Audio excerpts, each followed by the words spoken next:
2010 UK.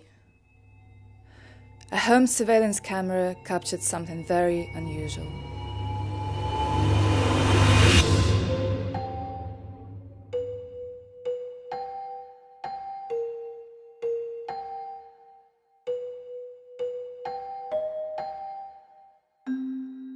There's a good deal of controversy right now over an appalling case. The case of a woman who was caught on tape throwing a cat into a trash can. A British woman gets off with just a slap on the wrist. Well, it's awful, isn't it? A harmless cat like that. I mean, what's the point of doing that? You shouldn't do that. Poor innocent animal. They think she may have committed an offence of animal cruelty because of the suffering the cat is likely to have experienced. She thought people were overreacting, explaining it was only a cat. I just don't know how anyone could, go to bed and sleep at night knowing that they've just locked a cat in a wheelie bin. I don't know what was going through her head at the time. Mary, why did you do this? Come over.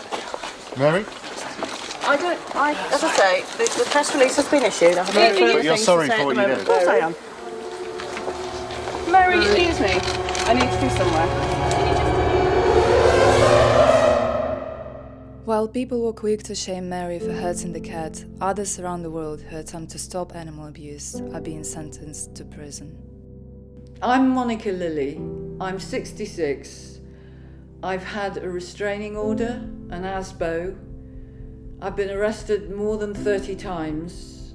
I've been imprisoned for trying really hard to teach children in schools that they don't have to harm animals. My name's Ronnie Lee. I was one of the founders of the Animal Liberation Front, a group that was set up to carry out direct action against industries involved in animal abuse. I actually spent a total of 9 years in prison in connection with that.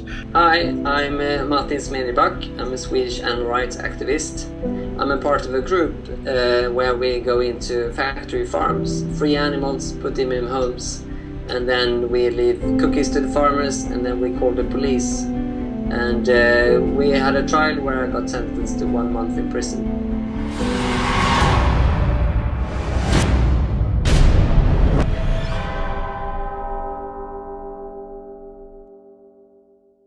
Regard myself as a soldier, though a soldier of peace. In the November of 1931, Mahatma Gandhi was invited to the London Vegetarian Society, where he gave a speech stating, "Man is more than just meat. It is the spirit in man, for which we are concerned." This focus on ethics instead of health inspired some of the Vegetarian Society's members to coin the term veganism in 1944, to mark the beginning and end of vegetarianism. Defined as veganism as a philosophy and a way of living which seeks to exclude, as far as is possible and practicable, all forms of exploitation of and cruelty to animals for food, clothing, or any other purpose, which by extension promotes the development and use of animal-free alternatives for the benefit of humans, other animals, and the environment.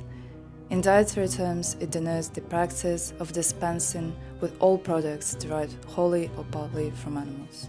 In a new age of information, with the internet, veganism is growing fast, and as a result threatens the cultural narratives told by industries that exploit animals.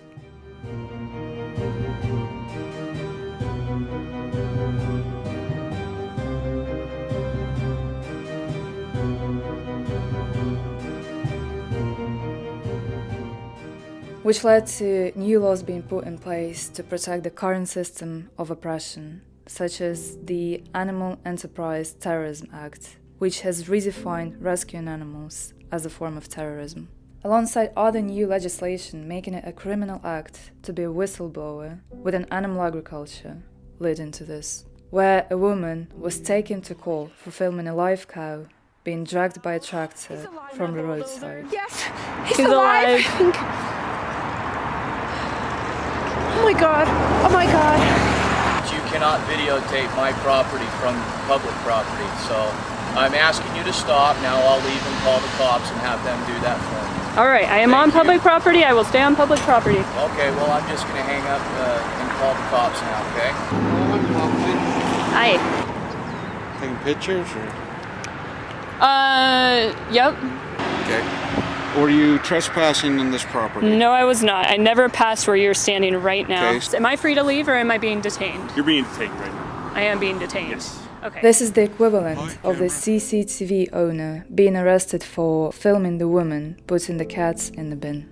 Perhaps this difference is because culturally a cat is a pet, but vegans, like world record endurance marathon runner Fiona Oakes, advocates that kindness should not be species specific. Some people have never seen a pig. They never, especially kiddies, they've never seen a pig or they've never seen a sheep. And then they've never seen a sheep that will interact like a dog. And it will come to you and it will call and it will be friendly. And a pig that's intelligent and it's cheeky, and they love it when they come and they actually see it. It needs to be graphically shown that, oh, I didn't realise pigs were like that. I didn't realise, well, you didn't realise they got a brain, you didn't realise they got feelings, you didn't realise they got emotions, you didn't realise they were actually sentient beings. I don't know what it is that people do not realise, but there seems to be this big disconnect in their brains. So once you can put that together, they kind of get it all. There isn't a difference. The brain, you can begin to break down the brainwashing. So I'm an animal rights activist full-time. I work with many different things, from direct actions to doing lectures and writing letters to the editor. So civil disobedience is when you do a legal action for something you believe in that we need to change. You do it non-violently, openly, and are willing to take the consequences for it. So I have a group called Tomma Burar, Empty Cages in English, and we go into farm factories, free animals, and put them in homes where they will be treated with respect and not being killed. And then we report ourselves to the police and are willing to take any sentence that they give us. The targets that we carried out the action against were places like hunt kennels where we damaged their vehicles to stop them going out and killing animals, places involved in carrying out animal experiments where we caused damage to their property. We destroyed some boats that were going to be used for hunting baby seals. It was that type of activity. So I decided quite early on that it was the schools that needed to be addressed. We have to stop lying to our pupils. So I chose Guildford High School. It's on a main artery road, and so I thought it would attract a lot of attention, as indeed it did. So I was outside there with banners saying, well, with pictures of slaughterhouses, for example, so that there would be no mistake. And I had one banner, for example, why are you lying to your pupils, Mrs. Bolton? She's the head. I was put in prison with a friend of mine, who we were sentenced to 3 years in prison. And the main thing we'd done was we'd actually tried to burn down a vivisection laboratory that was being built. There was nobody in there. It was just a construction site. And we tried to burn it down, and we didn't succeed in burning it down. We did quite a lot of damage to it, we were eventually arrested for that, and there were other charges as well. For instance, I was also charged with destroying a boat used for seal hunting, for instance, and some other property connected with vivisection. Well, I kept being arrested, but I thought, look, this is the truth. This has got to come out. I was quite shocked, being naive, but you wise up. And then in 1986, I was arrested again and basically accused of organising lots of things. And I ended up getting a 10-year prison sentence for that. And I spent 6 years and 8 months in prison of that sentence. I went into Holy Trinity School, which is a primary school nearby, because the head there had invited me in to show him a film of slaughterhouses, you see. So I went in there full of hope and joy, thinking, a breakthrough. But it wasn't so, because he then, when I arrived, he said, well, I'm sorry, no, I'm not going to watch this. I might see something I don't like. well, yes, of course. You know, it's terrible. It's atrocity what happens in the slaughterhouses. So I said, look, you promised to do this. So he said, no, sorry. So I said, well, I'm not leaving. So I sat there and refused to leave. So I got arrested. It was peaceful protest that ended me up in prison. Well, before I came to a prison for the first time, of course, I was very worried, especially what the other inmates would be like and if they would treat me badly and so on. Now, actually, I've been to prison 4 times, mostly for peace actions before. But every time I have been treated well and not been hurt or being treated bad by any means. I only in total spent 3.5 weeks because the sentence was reduced from 12.5 weeks. So I ended up going home on the 20th of December 2009. Well, I think it was easier for me than most prisoners, because I'd done something that I was proud to have done. I hadn't done anything I considered to be wrong. You know, I'd done something I considered to be right. So, you know, I didn't feel guilty or in any way, or that I was a bad person for being in prison. So I think that, you know, that helped me a lot. And also the guards are generally fair, at least to me. And I also found that if you're kind to people, to other inmates, they are kind to you, like in most of society. And when I was in there, I felt depressed, because to be imprisoned, I knew I was doing the right thing, but to be imprisoned for doing the right thing and to have muck hurled at you, even from some members of my family, was a bit tough. The difficulty with that type of action is that the media reports on the action. The media says, oh, somebody's attacked a laboratory or somebody's attacked a factory farm. But they don't really give the reasons why the people did that. They talk about the damage and maybe say, oh, these people were terrorists.